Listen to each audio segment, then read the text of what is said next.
Buckle up, get ready for the 2025 World Championships this Sunday, live and on demand for all of our viewers in the United States and Canada, just one day out after we celebrated a Canadian winner in the elite women's race, Magdalene Valliere. Now the men, they're facing a much longer day with an added obstacle of Mount Kigali. Now I want to go over the course, I want to go over the favorites, and I want to go over some final predictions on the eve of this elite race, the fight for the rainbow jersey. Tadej Pogacar racing to defend the rainbow jersey, the gold medal that he won last year in Zurich. Remco Evenepoel out there to win again, following up his Australia gold medal rainbow jersey in 2022. I'm going to go over the course, we're going to hit the favorites, we're going to circle back, and we're just going to give our final predictions. And I want you to let me know what your final predictions are after everything you've seen, all the races we've seen leading up to this point here in Kigali, Rwanda, the capital of Rwanda, and for now, the capital of cycling this week, because we have the World Championships on tap. What do we got? The road race, 267 kilometers. Riders, well, they don't race races this long throughout the season. We get stages that are 200 plus kilometers in the Tour de France and the Giro d'Italia, but you don't get something up 250 plus unless you're talking about the monuments, those tough 5 one-day classics, Milano-San Remo, Flanders. That's when we're going over 250 kilometers. That's where one of the key factors I'm going to circle back to here in a bit comes into play. 267 kilometers. I'm going to show you the course right now. You're looking at it. We see this kind of neon Tron type animation, 9 circuits around Kigali. We're covering, I think each time 13 kilometers, and we spit out up there and you see it's going up and doing that extra loop up to Mount Kigali. So we're at elevation here, 1,500 meters, and then it goes up to 1,800 meters, and that's where the Belgian Cycling Hotel is, and that's also where the U.S. Cycling Hotel is. Drops back down into Kigali proper. Here I am at the convention center, and this is the start-finish line zone, and this is where we're going to do 6 more circuits here. Each time, the first 9 and the final 6, climbing up the Kimihurura climb, and I'm getting my pronunciation down right as the week goes on, as the days go wrong. There's no more hesitation. If anything, I'm stumbling on the pronunciation. Excuse me, I'm just a kid from the United States. So there, each time, that 1 kilometer plus cobbled climb. Before that, we got the wall there in the Kigali golf course that's going to loosen up the legs before we get to the Kimihurura climb, where Valliere decided to make her winning attack for Canada the day before. Today, as I'm filming this, but it'll be tomorrow, the day before, to win that gold medal. And this is perhaps a telltale sign of what we have for the elite men's race. So when the women finished just a couple of hours ago, the riders were coming through. Before I rushed up to the podium to get the interview after Magdalene came off with her gold medal and rainbow jersey, I did take a moment to stop the only Slovenian in the elite women's race, Urska, Tadej Pogacar's partner, and ask her what her feelings and thoughts were on the course and how much we can read into this for tomorrow's course. We like to say in Slovenia that there's somebody behind chipping the cards and people are just being dropped. So I think that's the type of the course, and well, I think the boys already know their tactics. The only thing I can tell Tadej is to never give up. Yeah, we saw that you can, when you think that things are already away, things can change really fast. And there we just heard from Urska, and she said it's going to be, she gave us a phrase there in Slovenian, chipping away at the back. War of attrition is what we call it in cycling and sports. War of attrition, where each lap we're going to see riders peeling off. And this is different than a Milano-San Remo, because in this case, we're not point to point, or even in Flanders, because they're out there in the Flemish fields. Because here, every loop, every circuit, 13 kilometers, the riders are going to see the pits there. All the nations have their tents there, and they're going to see the opportunity if the legs are weak and they realize they've done their work or they have nothing left in their body at this 1,500 meters altitude after hard racing, 6,000 meters in total. They're going to see the team pits as they're going by. They're on the left-hand side as they're going by, and they're going to think, hey man, should I even continue on in this race? What else can I do here?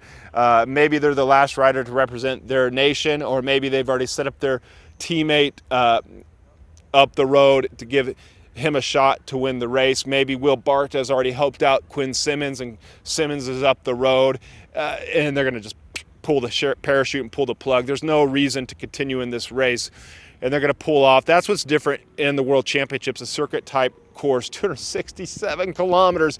What does that translate into miles? I don't know. Yes and no, I don't know. No and yes. Remember, we spoke about that yesterday.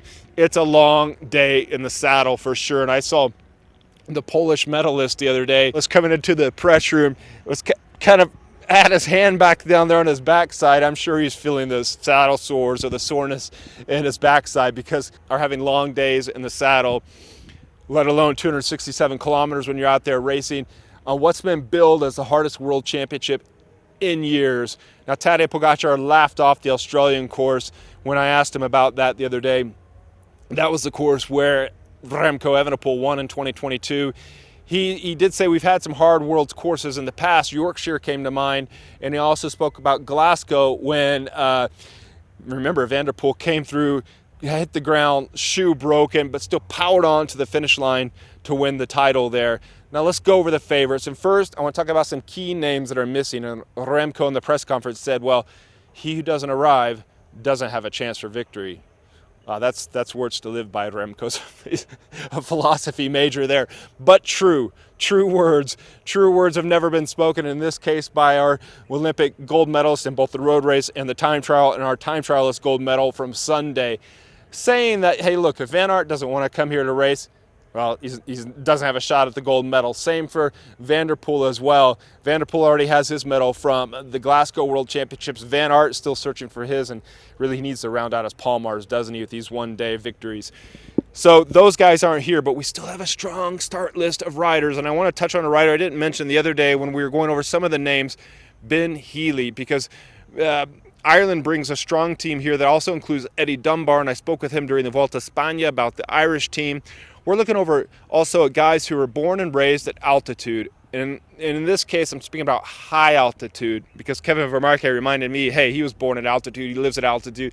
This stuff's nothing. I want to speak about Egan Bernal, Tour de France winner. I want to speak about Richard Carapaz, Giro d'Italia winner, Olympic gold medalist in Tokyo, because those guys, they were born somewhere up in the skies, basically, and coming down to 1,500 meters is nothing.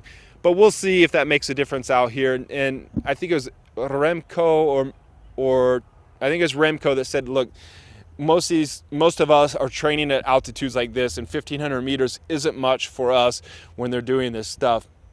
I could tell you for me, it's been bothering me, and it wasn't until yesterday when I got out for a run. I've been running every day. It wasn't until yesterday when I got out to a run where I finally felt normal again, because I could go out for a 15-kilometer run normally in Europe, and at the end of it, I'm fine. But here at the end of 15 kilometers the other day, I felt like I'd run a marathon, and it felt like the hardest run I've ever done. But wow, the countryside's beautiful. If you want to check out some of my runs, also one of the Kenyan fans stopped me today, came over from Kenya. We got so many fans out here. Kenya fan, FloBikes viewer, says, hey, I follow you on Strava as well.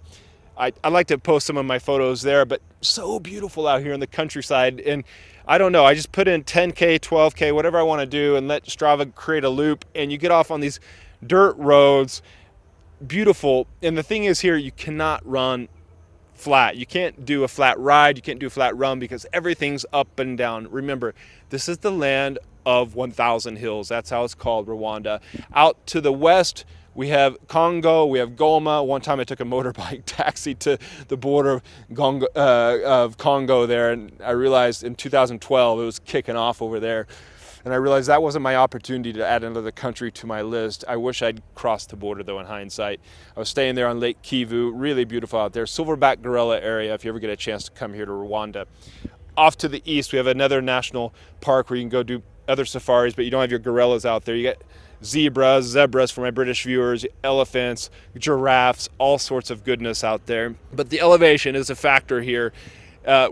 So we spoke about the Colombian rider Bernal. We spoke about the Ecuadorian rider Carapaz. U.S. Power Pack team. I mentioned Vermaerke. Quinn Simmons as well is here. And then we have his support rider as well as Kevin Vermaerke. We have also Will Barta. Those guys have been out training on the cobbled climbs. We have the climb in the golf course, then the cobbled climb up Kimihurura, And that's where we seen on the Wednesday before the TTT, we saw the riders out there doing laps. We saw Remco Evenepoel. If you check out his Instagram, you can see a little video montage of him going up and down. It's around there. I think RTBF, one of our Belgian colleagues on their Instagram, has a cool reel, and it shows Ben Healy going up there. And then we see another team I want to talk about as well. We see the British team, Tom Pidcock, backed by riders like Oscar Onley coming in. And Tom Pidcock, he's got the pedigree, Strade Bianche. He's been there battling out with Tadej Pogacar. He can do it in one-day races. He's just coming off a third overall at the Volta a España. Then we have guys like Egan Bernal, who first World Championships. I believe same for Juan Ayuso, is coming in here for Spain as well, representing the Spanish Squadra in here. So those teams are going to be ones to watch. Italy, I don't think they really have the contenders, even though they just won the Under-23 championships with Ciccone as their biggest top dog. Maybe we're looking at Marco Frigo. I love Marco Frigo. He's got that great voice. He's going to be in there supporting him. But then we're going to look at these really the number one tier, the top tier riders. And we're going to get to Tadej, we're going to get to Remco, the top tier riders. So who are we looking at? Isaac Del Toro, the Mexican. Comment down below if you want Isaac Del Toro to win. So do I. Comment down below if you're a Del Toro fan. We have Isaac Del Toro. And then things could be complicated for Team Mexico, but I want you to take a look at the other things that are going on, because last year we looked at Sivakov, UAE rider, who was kind of helping out Tadej at times. So what's going on with the trade teammates? Are they working with their teammates from the trade teams, even though they shouldn't be the Hearst national teams? And then we're looking at Tadej Pogacar and Remco Evenepoel, the two big riders. And let me just check, am I missing anyone from the start list? Because I pulled this out. Jay Vine, Australia, that'll be him with Stortachar will be teaming up. We have Guilherme on a course that doesn't suit him, but Jay Vine, Michael Storr, those guys will be teaming up. We spoke about Onley, who had such a great Tour de France ride. Tom Pidcock, those two will team up. And then the two top dogs already got the World Championships under their belt. Tadej Pogacar, Remco Evenepoel. Tadej Pogacar, he has by his side Mate Morhic and a strong list of Slovenians that'll be there to support him. I think it's a 9-man team. He also has Primoz Roglic, who I think never really supports anyone in his team. We saw that with Florian Lipowitz at the Tour, Red Bull Bor Hansgrohe. We've seen it before, Sepp Kuss, when he was racing together in Team Visma at the Volta a España. Sepp Kuss goes on to win the race. And we see it on and on. Last year, Primoz wasn't really at the level to help Tadej. He did launch that little attack before Tadej did his big attack. What was it, 100 kilometers out in Zurich? And he was bridging up, catching up to different riders, and back behind her, Remco wasn't really working, having his team do the work for him, and he was attacking too much and kind of really buried himself. So the question is, could Primoz kind of collab a little bit with future teammate, one of the riders that's going over to Team Bora? Well, that's Remco himself. So would Primoz collaborate with Remco? That's something we're going to watch too. Probably not, because I don't think Primoz is going to work with anyone. We're going to have to see how that plays out. Belgium, I can guarantee you they're all circling their wagons around Remco, who's also ending his career with Soudal Quickstep, where he began after his junior world championship win and then turned pro early on when he was young. And I know he's not even that old yet, but the whole Belgian team with Van Wilder, Kempenaerts, Uterbrooks, all those guys are there circling around Remco to pull off this gold medal, the rainbow jersey, which I think he has a shot to do so. Let me know in the comments what your take is on Remco. But the question is, look, he's been on and off this whole season. He had that incident with the postal truck, and then he comes back, wins Brabantse over Wout van Aert. Then the Dauphiné to lead up to the Tour, he wasn't really in position and at times in the Dauphiné. The Tour de France, which was off and on, he wins the TT there, but then he's passed by Jonas Vingegaard in that Paraguay TT. And then he comes back, he reboots, resets, and comes back at the Tour of Britain. He finishes second overall, wins a stage. But we're not really certain, especially when we're getting up to 267 kilometers of racing. Remco, do you have it in your legs? Let us know. We're going to find out the answers to that tomorrow. We're going to find out the answers with Tadej Pogacar. Was Sunday in the TT a one-off? Has Tadej rebooted enough after his fourth Tour de France win? Our Kenyan fan pointed out that I made a mistake the other. I know I made it. I was at all four of those Tour de France's. Does Tadej have enough energy after he won his 4th Tour de France title the other day? If you're in Europe, there we go, 4. His 4th Tour de France title the other day. He rebooted, he reset. He didn't go to the Volta a España. He probably didn't want to face Jonas Vingegaard again. Too much tension, too much press around that. But we would like to see him win the Volta a España to add on to the Giro in his 4 Tour de France titles. He comes back at the Canadian races. Montreal, Quebec, I think it was the Quebec he helped McNulty win, but he was strong in both races, got a little bit frustrated in Montreal, helped McNulty win Quebec. Then comes here, perhaps didn't give himself enough time before the TT, but he should be ready now. He's been posting Instagram stories. He's been doing training rides with Erska. We got the intel from Erska, which I played for you earlier. All that's left is to race this race, one of the true classics in cycling, the race to win the rainbow jersey, the race to win the gold medal, to be top dog for 1 year in that rainbow jersey. Tadej's out to defend, Remco's out to get another rainbow jersey, and a whole long list of other riders are out to upset them in the 2025 World Championships here in Kigali.